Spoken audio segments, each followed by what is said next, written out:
Marley was dead, to begin with. There's no doubt whatever about that.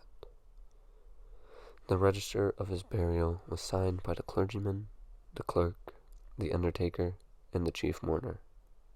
Scrooge signed it, and Scrooge's name was good upon change, for anything he chose to put his hand to. Old Marley was as dead as a doornail. Mind, I don't mean to say that I know, of my own knowledge, what there is particularly dead about a doornail. I might have been inclined myself to regard a coffin nail as the deadest piece of ironmongery in the trade. But the wisdom of our ancestors is in the simile, and my unhallowed hands shall not disturb it, or the country's done for it. You will therefore permit me to repeat emphatically that Marley was as dead as a doornail. Scrooge knew he was dead. Of course he did. How could it be otherwise? Scrooge and he were partners for I don't know how many years. Scrooge was his sole executor, his sole administrator, his sole assign, his sole residuary legate, his sole friend, and sole mourner.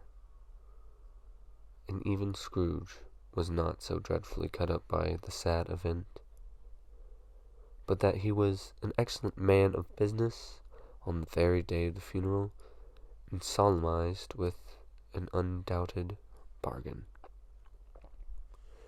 The mention of Marley's funeral brings me back to the point I started from. There is no doubt that Marley was dead.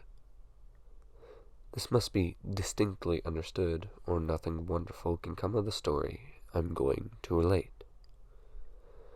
If we were not perfectly convinced that Hamlet's father died before the play began, there would be nothing more remarkable in his taking a stroll at night in an easterly wind upon his own ramparts than there would be in any other middle-aged gentleman rashly turning out after dark in a breezy spot, saying St. Paul's churchyard, for instance, literally to astonish his son's weak mind. Scrooge never painted out old Marley's name. There it stood, year afterwards, above the warehouse door, Scrooge and Marley. The firm was known as Scrooge and Marley. Sometimes people new to the business called Scrooge, and sometimes Marley, but he answered to both names. It was all the same to him. Oh, but he was a tight-fisted hand at the grindstone. Scrooge, a squeezing, wrenching, grasping, scraping, clutching, covetous old sinner, hard and sharp as flint, from which no steel had ever struck out generous fire, secret and self-contained, a solitary as an oyster.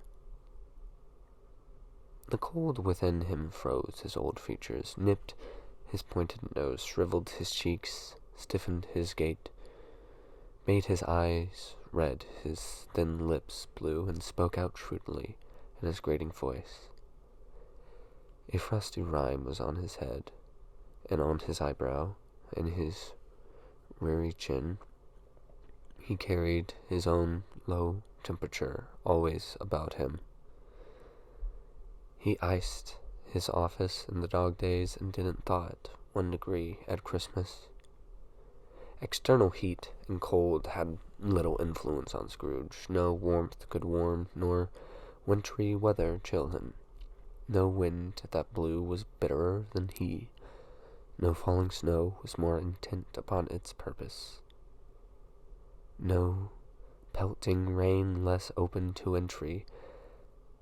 Foul weather didn't know where to have him. The heaviest rain and snow and hail and sleet could boast of the advantage over him in only one aspect. They often came down handsomely, and Scrooge never did. Nobody ever stopped him in the street to say, with a gladsome look, "My dear Scrooge, how are you? When will you come to see me?" No beggars implored him to bestow a trifle. No children asked him what it was o'clock. No man or woman ever once in all his life inquired the way to such and such a place of Scrooge.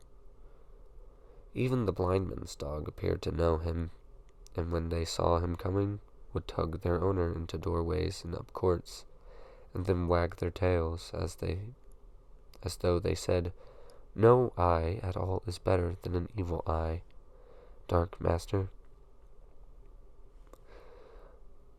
But what did Scrooge care? It was the very thing he liked, to edge his way along the crowded path of life, warning all human sympathy to keep its distance. Was what the knowing ones called nuts to Scrooge. Once upon a time, of all the good days in the year, on Christmas Eve, old Scrooge sat busy in his counting house.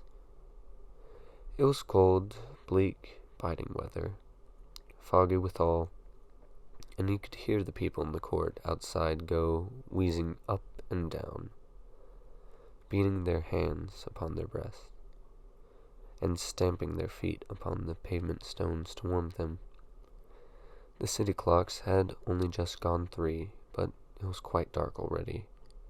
It had not been light all day, and candles were flaring in the windows of the neighboring offices, like ruddy smears upon the palpable brown air.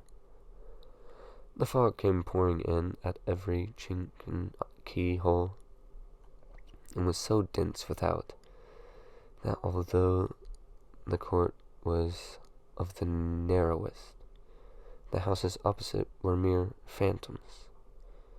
To see the dingy cloud come drooping down, obscuring everything, one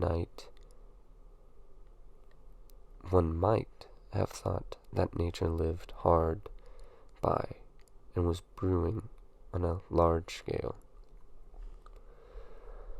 The door of Scrooge's counting-house was open, that he might keep his eyes upon his clerk, who, in a dismal little cell beyond, a sort of tank, was copying letters. Scrooge had a very small fire, but the clerk's fire was so much smaller that it looked like one coal. But he couldn't replenish it, for Scrooge kept the coal box in his office. And so, surely as the clerk came in with the shovel, the master predicted that it would be necessary for them to part. Wherefore the clerk put on his white comforter and tried to warm himself at the candle, in which effort, not being a man of strong imagination, he failed. "A Merry Christmas, Uncle. God save you," cried a cheerful voice. It was the voice of Scrooge's nephew, who came upon him so quickly that this was the first intimation he had of his approach. "Bah!" said Scrooge. "Humbug!" He had so heated himself with rapid walking in the fog and frost, this nephew of Scrooge, that he was all in a glow. His face was ruddy and handsome, his eyes sparkled, and his breath smoked again. "Christmas a humbug, Uncle?" said Scrooge's nephew. "You don't mean that, I'm sure." "I do," said Scrooge. "Merry Christmas? What right have you to be merry? What reason have you to be merry? You're poor enough." "Come then," returned the nephew gaily. "What right have you to be dismal? What reason have you to be morose? You're rich enough." Scrooge, having no better answer ready on the spur of the moment, said, "Bah!" again, and followed it up with "humbug." "Don't be cross, Uncle," said the nephew. "What else can I be?" returned the uncle. when I live in such a world of fools as this.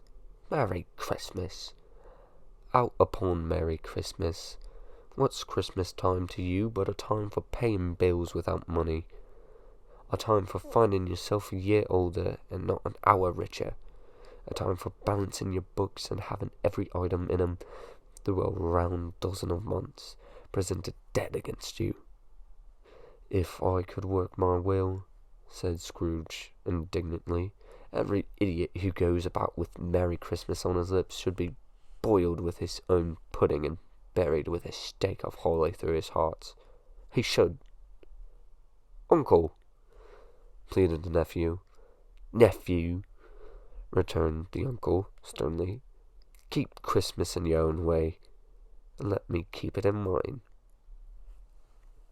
Keep it, repeated Scrooge's nephew, but you don't keep it. Let me leave it alone, then, said Scrooge. Much good may it do to you, much good it has ever done to you. There are many things for which I might have derived good, by which I have not profited, I dare say, returned the nephew, Christmas among the rest. But I am sure I have always thought of Christmas time when it has come round. Apart from the veneration due to its sacred name and origin, if anything belong to it, it can be apart from that, as a good time, a kind, forgiving, charitable, pleasant time, the only time I know of in the long calendar of the year, when men and women seem to be one consent to open their shut-up hearts freely, and to think of people below them as if they really were fellow passengers to the grave, and not another race of creatures bound to another journey. And therefore, uncle, though it has never put a scrap of gold or silver in my pocket, I believe it has done me good, and will do me good, and I say, God bless it. The clerk in the tank involuntarily applauded. Becoming immediately sensible of the impropriety, he poked the fire and extinguished the last frail spark forever.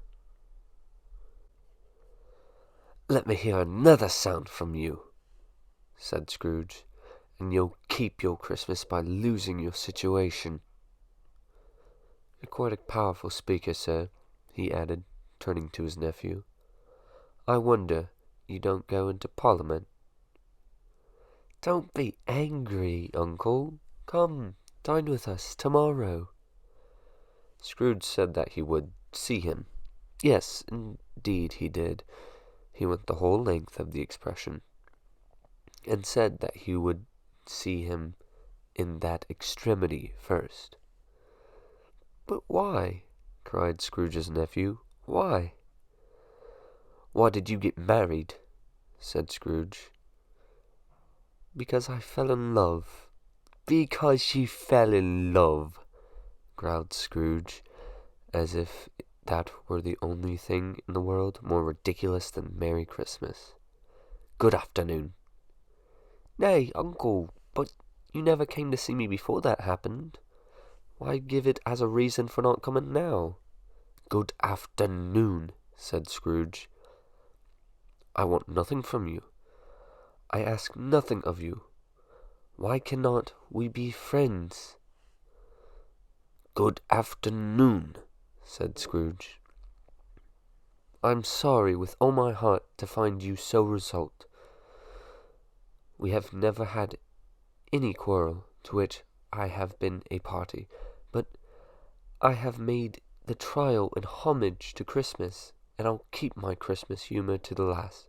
So, a Merry Christmas, uncle. Good afternoon, Scrooge said, and a Happy New Year. Good afternoon, said Scrooge. His nephew left the room without an angry word, notwithstanding. He stopped at the outer door to bestow the greetings of the season on the clerk, who, cold as he was warmer than Scrooge, for he returned them cordially. There's another fellow, muttered Scrooge, who overheard him. My clerk with 15 shillings a week and a wife and a family talking about a Merry Christmas. I'll retire to Bedlam." This lunatic, in letting Scrooge's nephew out, had let 2 other people in. They were portly gentlemen, pleasant to behold, and now stood with their hats off in Scrooge's office. They had books and papers in their hands and bowed to him. "Scrooge and Marley, I believe," said one of the gentlemen, referring to his list. "Have I the pleasure of addressing Mr. Scrooge or Mr. Marley?" "Mr. Marley's been dead these 7 years," Scrooge replied. "He died 7 years ago, this very night." "We have no doubt his liability is well represented by his surviving partner," said the gentleman, presenting his credentials. It certainly was, for they had 2 kindred spirits. At the ominous word liberality, Scrooge frowned and shook his head and handed the credentials back. "At this festive season of the year, Mr. Scrooge," said the gentleman, taking up a pen, "it is more than usually desirable that we should make some slight provision for the poor and destitute, who suffer greatly at the present time. Many thousands are in want of common necessaries. Hundreds of thousands are in want of common comfort, sir." "Are there no prisons?" asked Scrooge. "Plenty of prisons," said the gentleman, laying down the pen again. "And the Union workhouses?" demanded Scrooge. "Are they still in operation?" "They are, still," returned the gentleman. "I wish I could say they were not." "The treadmill and the poor law are in full vigour, then?" said Scrooge. "Both very busy, sir."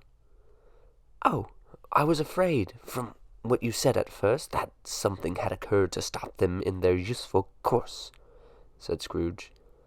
"I am very glad to hear it." "Under the impression that they scarcely furnish Christian cherish of mind or body to the multitudes," returned the gentleman, "a few of us are endeavouring to raise a fund to buy the poor some meat and drink and means of warmth. We choose this time because it is a time of all this when want is keenly felt and abundance rejoices. What shall I put down for you?"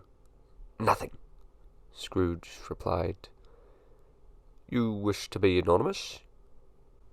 "I wish to be left alone," said Scrooge. "Since you ask me what I wish, gentlemen, that is my answer. I don't make merry myself at Christmas, and I can't afford to make idle people merry. I hope to support the establishments I have mentioned.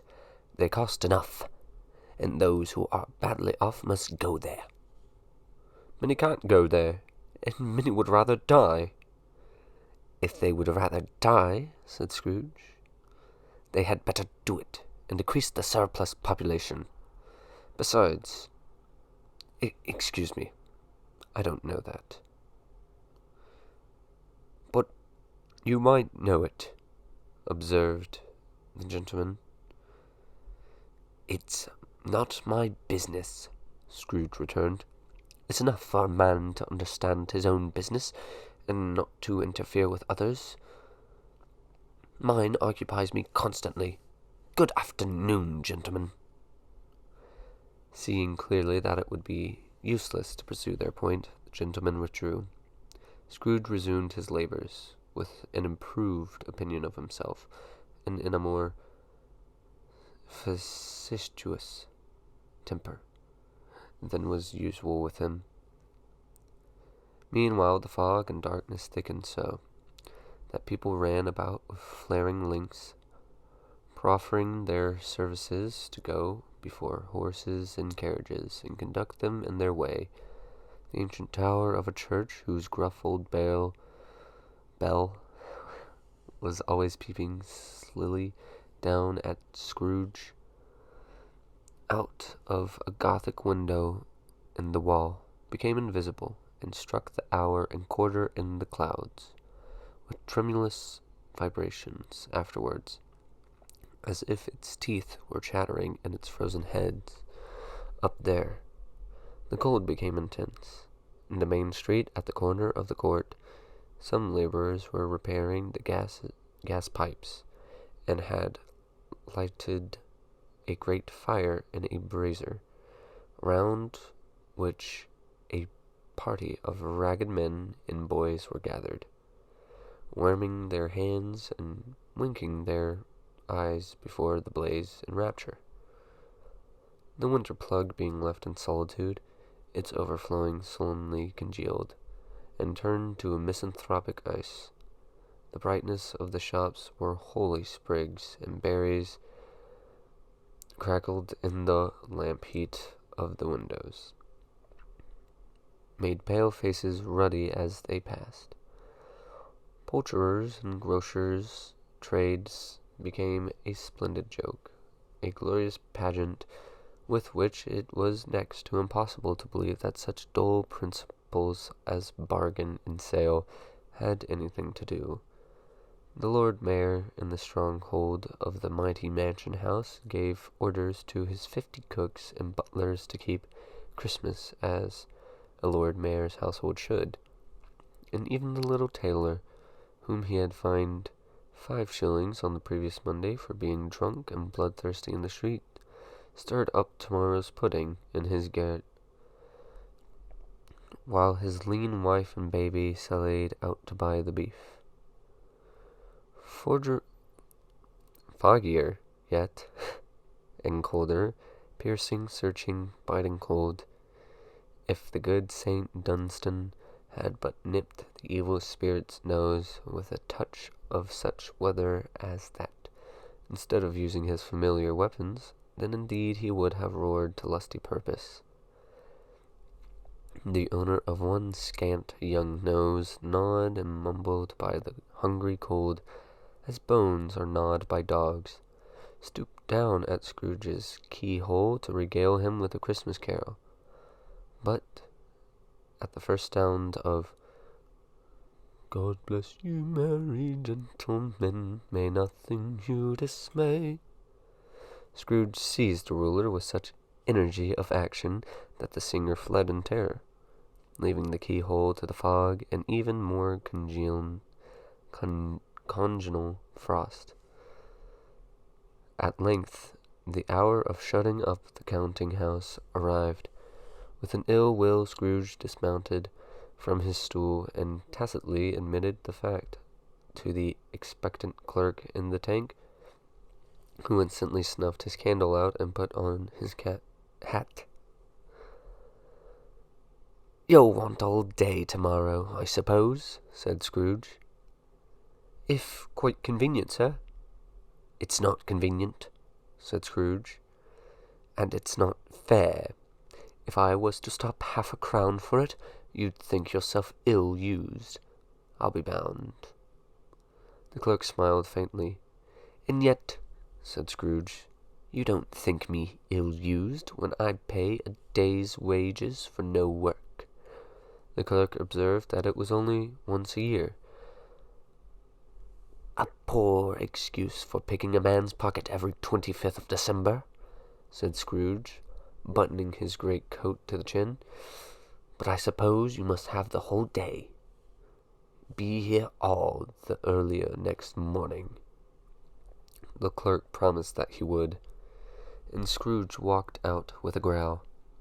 The office was closed in a twinkle, and the clerk, with the long ends of his white comforter dangling below his waist, for he boasted no great coat, went down a slide of Cornhill, at the end of a lane of boys 20 times, in honor of it being Christmas Eve, then ran home to Camden Town as hard as he could pelt, to play at blindman's buff. Scrooge took his melancholy dinner in his usual melancholy tavern, and having read all the newspapers and beguiled the rest of the evening with his banker's book, went home to bed. He lived in the chambers which had once belonged to his deceased partner. They were a gloomy suite of rooms, and a lowering pile of building up a yard, where it had so little business to be, that one could scarcely help fancying it must have run there when it was a young house playing at hide-and-seek with other houses, and have forgotten the way of it again. It was old enough now, and dreary enough, for nobody lived in it but Scrooge, the other rooms being all let-out offices. The yard was so dark that even Scrooge, who knew its every stone, was fain to grope with his hands. The fog and frost so hung about the black old gateway of the house that it seemed as if the genius of the weather sat in mournful meditation on the threshold. Now, it is a fact that there was nothing at all particular about the knocker on the door, except that it was very large. It is also a fact that Scrooge had seen it night and morning during his whole routine, his whole residency, I don't know why I said routine, in that place. Also, that Scrooge had as little of what is called fancy about him as any man in the city of London, even including, which is a bold word, the corporation, aldermen, and livery. Let it also be borne in mind that Scrooge had not bestowed one thought on Marley since his last mention of his 7 years dead partner that afternoon. And then let any man explain to me, if he can, how it happened that Scrooge, having his key in the lock of the door, saw in the knocker, without its undergoing any intermediate process of change, not a knocker, but Marley's face. Marley's face. It was not impenetrable shadow as the other objects in the yard were, but had a dismal light about it, like a bad lobster in a dark cellar. It was not angry or ferocious, but looked at Scrooge as Marley used to look, with ghostly spectacles turned up upon its ghostly forehead. The hair was curiously stirred, as if by breath or hot air, and though the eyes were wide open, they were perfectly motionless. That and its livid color made it horrible. But its horror seemed to be, in spite of the face, and beyond its control, rather than a part of its own expression. As Scrooge looked fixedly at this phenomenon, it was a knocker again. To say that he was not startled, or that his blood was not conscious of a terrible sensation to which it had been a stranger from infancy, would be untrue. But he put his hand upon the key he had relinquished, turned it sturdily, walked in, and lighted his candle. He did pause, with a moment's irresolution, before the shut door, and he did look cautiously behind it first, as if he half expected to be terrified with the sight of Marley's pigtails sticking out into the hall. But there was nothing on the back of the door, except the screws and nuts that held the knocker on. So he said, "Pooh, pooh," and closed it with a bang. The sound resounded through the house like thunder. Every room above and every casket in the wine merchant's cellar below appeared to have a separate peal of echo of its own. Scrooge was not a man to be frightened by echoes. He fastened the door and walked across the hall and up the stairs, slowly too, trimming his candle as he went. You may talk vaguely about driving a coach and six up a good old flight of stairs, or though a bad young Act of Parliament, but I mean to say you might have got a hearse up that staircase and taken it broadwise with the splinter bar towards the wall and the door towards the balustrades, and done it easy. There was plenty of width for that, and room to spare, which is perhaps the reason why Scrooge thought he saw a locomotive hearse going on before him in the gloom, half a dozen gas lamps out of the street wouldn't have lighted the entry too well, so you may suppose that it was pretty dark with Scrooge's dip. Up Scrooge went, not caring a button for that. Darkness is cheap, and Scrooge liked it. But before he shut his heavy door, he walked through his room to see that all was right. He had just enough recollection of the face to desire to do that. Sitting room, bedroom, lumber room, all as they should be. Nobody under the table, nobody under the sofa. A small fire in the grate, spoon and basin ready, and a little saucepan of gruel. Scrooge had a cold in his head upon the hob. Nobody under the bed, nobody in the closet, nobody in his dressing gown, which was hanging up in a suspicious attitude against the wall. Lumber room was usual. Old fire guard, no old shoes, 2 fish baskets, a washing stand on 3 legs, and a poker. Quite satisfied, he closed his door and locked himself in, double-locked himself in, which was not his custom, but thus secured against surprise, he took off his cravat, put on his dressing gown and slippers and his nightcap, and sat down before the fire to take his gruel. It was a very low fire indeed, nothing on such a bitter night. He was obliged to sit close to it and brood over it, before he could extract the least sensation of warmth from such a handful of fuel. The fireplace was an old one, built by some Dutch merchant long ago, and paved all around with quaint Dutch tiles, designed to illustrate the scriptures. There were Cains and Abels, Pharaoh's daughters, queens of Sheba, angelic messengers descending through the air on clouds like feather beds, Abrahams, Belshazzars, apostles putting off to sea in butter boats, hundreds of figures to attract his thoughts. And yet the face of Marley, 7 years dead, came like the ancient prophet's rod, and swallowed up the whole, if each smooth tile had been a blank at first, with power to shape some picture on its surface from the disjointed fragments of his thoughts. There would have been a copy of old Marley's head on each. "Humbug!" said Scrooge, and walked across the room. After several turns, he sat down.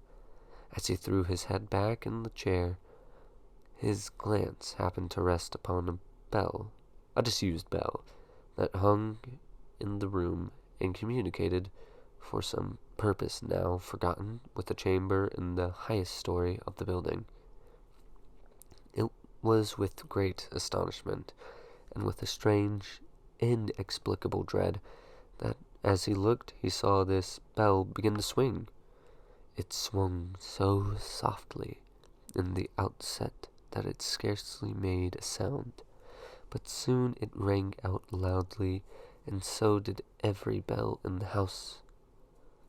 This might have lasted half a minute or a minute, but it seemed an hour. The bells ceased as they began together. They were succeeded by a clinking noise deep down below, as if some person were dragging a heavy chain over the cask in the wine merchant's cellar. Scrooge then remembered to have heard that ghosts in haunted houses were described as dragging chains. The cellar door flew open with a booming sound, and then he heard the noise much louder, and on the floors below, then coming up the stairs, then coming straight towards his door. "It's still humbug," said Scrooge. "I won't believe it." His color changed, though, when, without a pause, it came on through the heavy door and passed into the room before his eyes.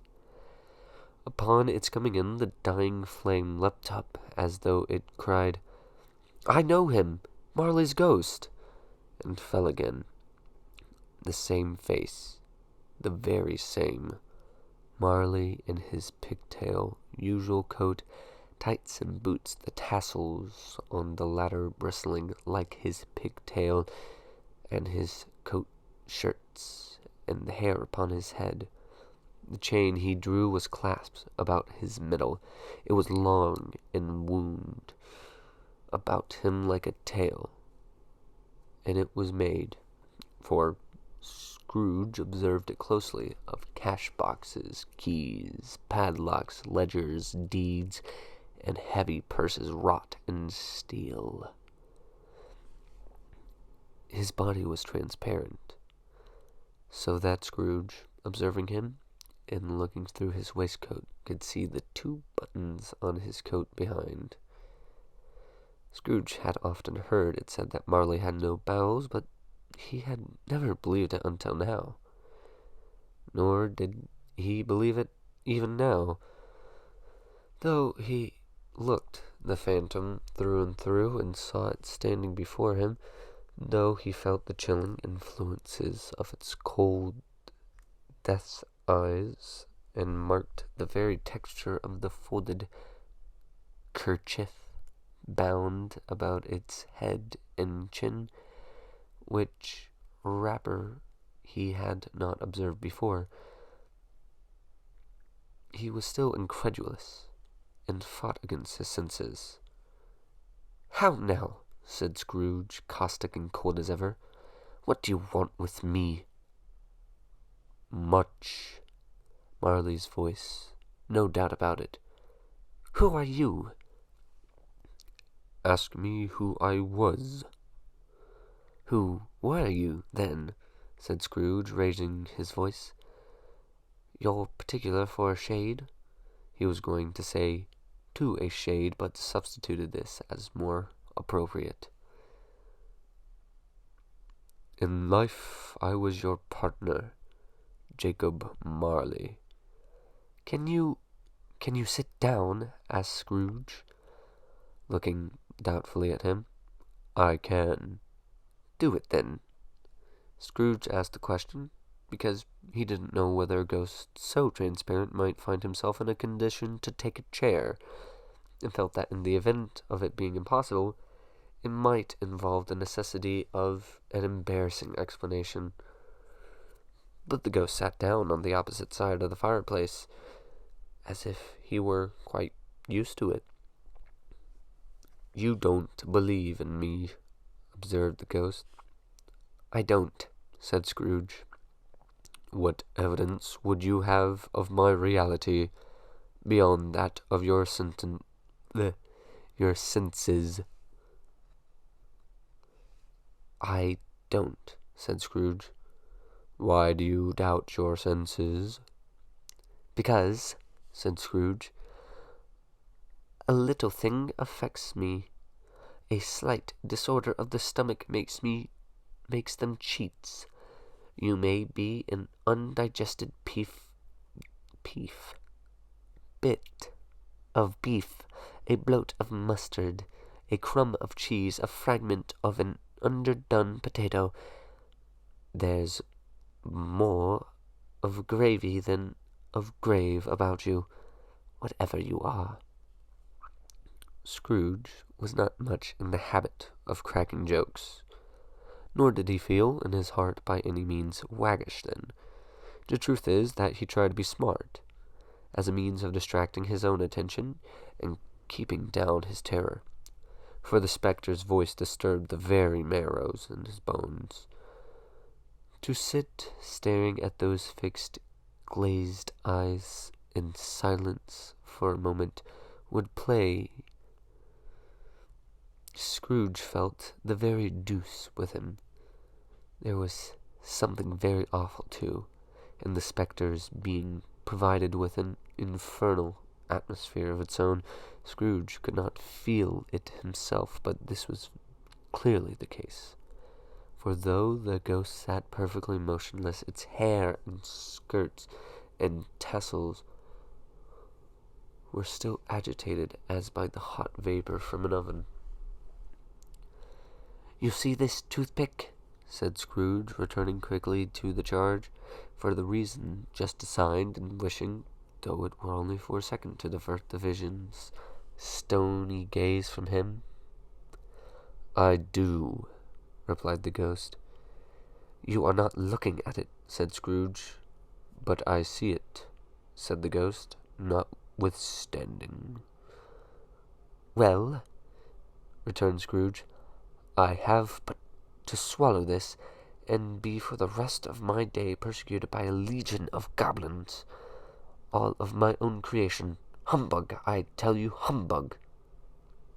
At this the spirit raised a frightful cry and shook his chains with such a dismal and appalling noise that Scrooge held on tight in his chair to save himself from falling in a swoon. But how much greater was his horror when the phantom, taking off the bandage round his head, as if it were too warm to wear indoors, its lower jaw dropped down upon its breast. Scrooge fell upon his knees and clasped his hands before his face. "Mercy!" he said. "Dreadful apparition, why do you trouble me?" "Man of the worldly mind," replied the ghost, "do you believe in me or not?" "I do," said Scrooge. "I must, but why do spirits walk the earth? Why do they come to me?"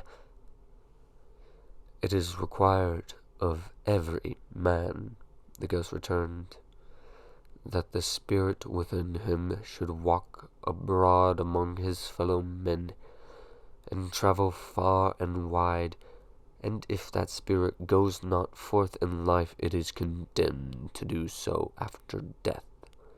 It is doomed to wander through the world, oh, woe is me, and witness what it cannot share, but might have shared on earth and turned to happiness." Again the spectre raised a cry and shook its chains and wrung its shadowy hands. "You are fettered," said Scrooge, trembling. "Tell me why." "I wear the chain I forged in life," replied the ghost. "I made it link by link, and yard by yard. I girded it on me of my own free will, and of my own free will I wore it. It is pattern strange to you?" Scrooge trembled more and more. "Or would you know," pursued the ghost, "the weight and length of a strong coil you bear yourself? It was full of as heavy and as long as this 7 Christmas Eves ago. You have labored on it since. It is a ponderous chain." Scrooge glanced about him on the floor, in the expectation of finding himself surrounded by some 50 or 60 fathoms of iron cable, but he could see nothing. "Jacob!" he said imploringly. "Oh, Jacob Marley, tell me more. Speak comfort to me, Jacob." "I have none to give," the ghost replied. "It comes from other regions, Ebenezer Scrooge. It is conveyed by other ministers to other kinds of men. Nor can I tell you what I would. A very little more is all permitted to me. I cannot rest, I cannot stay, I cannot linger anywhere. My spirit never walked beyond our counting-house. Mark me! In my life, my spirit never roved beyond the narrow limits of our money-changing hall, and weary journeys lie before me. It was a habit with Scrooge, whenever he became thoughtful, to put his hand in his breeches pocket. Pondering on what the ghost had said, he did so now, and without lifting up his eyes or getting off his knees. "You must have been very slow about it, Jacob," Scrooge observed in a businesslike manner, though with humility and deference. "Slow," the ghost repeated. 7 years dead?" mused Scrooge. "And travelling all that time?" "The whole time," said the ghost. "No rest, no peace, incessant torture of remorse." "You travel fast," said Scrooge. "On the wings of the wind," replied the ghost. "You might have gotten over a great quantity of ground in 7 years," said Scrooge. The ghost, on hearing this, set up another cry, and clinked its chain so hideously in the dead silence of the night that the ward would have been justified in indicting it for a nuisance.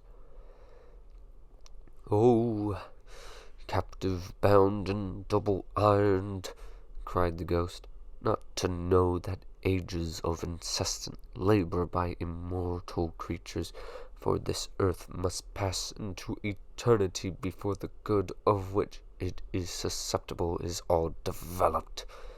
Not to know that any Christian spirit working kindly in its little sphere, whatever it may be, will find its mortal life too short for its vast means of usefulness. Not to know that no space of regret can make amends for one's life's opportunities misused. Yet such was I. Oh, such was I."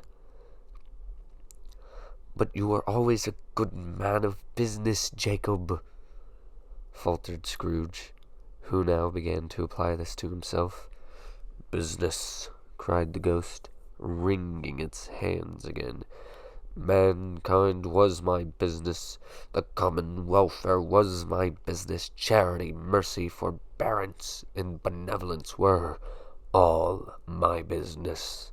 The dealings of my trade were but a drop of water in the comprehensive ocean of my business." It held its chains at arm's length, as that were the cause of all its unavailing grief, and flung it heavily upon the ground again. "At this time of the rolling year," the spectre said, "I suffer most. Why did I walk through crowds of fellow beings with my eyes turned down, and never raise them to that blessed star which led the wise men to a poor abode? Were there no poor homes to which its light could have conducted me?" Scrooge was very much dismayed to hear the spectre going on at this rate, and began to quake exceedingly. "Hear me!" cried the ghost. "My time is nearly gone." "I will," said Scrooge, "but don't be hard upon me. Don't be flowery, Jacob, pray." "How is it that I appear before you in a shape that you can see?" "I may not tell. I have sat invisible beside you many and many a day." It was not an agreeable idea. Scrooge shivered and wiped the perspiration from his brow. "That is no light part of my penance," pursued the ghost. "I am here tonight to warn you that you have yet a chance and hope of escaping my fate. A chance and hope of my procuring Ebenezer." "You were always a good friend to me," said Scrooge. "Thank ye." "You will be haunted," resumed the ghost, "by 3 spirits." Scrooge's countenance fell almost as low as the ghost had done. "Is that the chance and hope you mentioned, Jacob?" he demanded in a faltering voice. "It is." I'd rather not," said Scrooge. "Without their visits," said the ghost, "you cannot hope to shun the path I tread. Expect the first tomorrow, when the bell tolls 1. "Couldn't I take 'em all at once, and have it over, Jacob?" hinted Scrooge. "Expect the second on the next night, at the same hour, the third upon the next night, when the last stroke of 12 has ceased to vibrate. Now, look to see me no more, and look that for your own sake you remember what has passed between us." When it said these words, the spectre took its wrapper from the table and bound it round its head as before. Scrooge knew this by the smart sound its teeth made. When the jaws were brought together on the bandage, he ventured to raise his eyes again, and found his supernatural visitor confronting him in an erect attitude, with its chains wound over and about its arms. The apparition walked backwards from him, and at every step it took the window, raised itself a little, so that when the spectre reached it, it was open. It beckoned Scrooge to approach when he did. When they were within 2 paces of each other, Marley's ghost held up its hand, warning him to come no nearer. Scrooge stopped, not so much in obedience as in surprise and fear, for on the raising of the hand he became sensible of confused noises in the air, incoherent sounds of lamenting and regret, wailing, inexpressibly sorrowful and self-accusatory. The spectre, after listening for a moment, joined in the mournful dirge, and floated out upon the bleak, dark night. Scrooge followed to the window, desperate in his curiosity. He looked out. The air was filled with phantoms, wandering hither and thither in restless haste, and moaning as they went. Every one of them wore chains like Marley's ghost. Some few, they might be guilty governments, were linked together. None were free. Many had been personally known to Scrooge in their life. He had been quite familiar with one old ghost in a white waistcoat, with a monstrous iron safe attached to its ankle, who cried piteously at being unable to assist a wretched woman with an infant whom it saw below upon a doorstep. The misery with them all was clearly that they sought to interfere for good in human matters, and had lost the power forever. Whether these creatures faded into mist, or mist enshrouded them, he could not tell. But they and their spirits faded together, and the light became as it had been when he walked home. Scrooge closed the window and examined the door by which the ghost had entered. It was double-locked, as he had locked it with his own hands, and the bolts were undisturbed. He tried to say "humbug," but stopped at the very first syllable, and being, from the emotion he had undergone, or the fatigues of the day, or his glimpse of the invisible world, or the dull conversations of the ghost, or the lateness of the hour, much in need of repose, went to bed without undressing, and fell asleep upon the instant.